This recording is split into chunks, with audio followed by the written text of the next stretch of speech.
Sa mga nag-follow dahil sa basic knowledge about bonsai na naibabahagi ko, maraming salamat sa inyo. Pero gusto ko lang ipaalam sa inyo na kumusta mga kababayan? It's been a while matagal-tagal po na hindi tayo nakapag-vlog, nakapag-upload ng video. At abangan po ninyo yung mga adventure video natin. At in this video, ang gagawin natin, himingwit tayo dito sa isang parte ng ilog ng Candaba.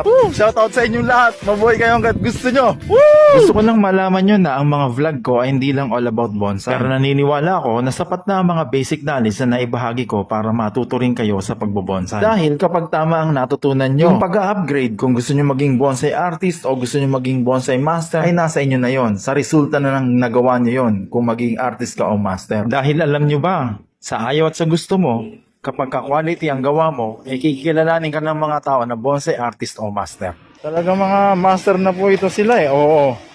Yan. Kasi laki na parang bangus na Oh.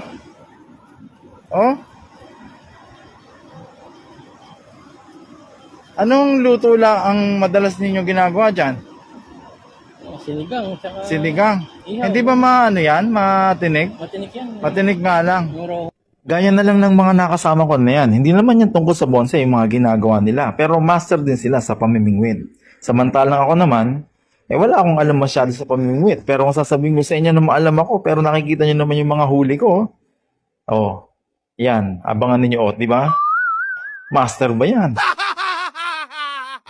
So, what's the point? PowerPoint.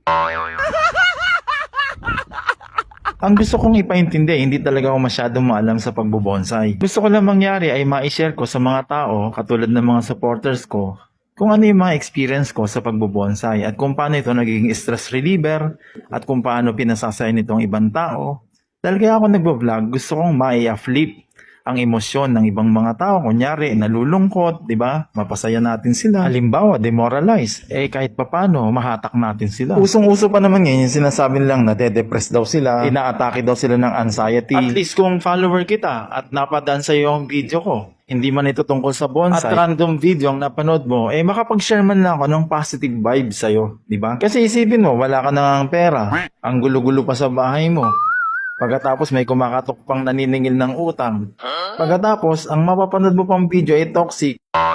Nako, ano nang mangyayari sa buhay natin lahat? Tama? Nalimutan ko na tuloy na sabihin na 2022 pa ang video na to. Recycled lang.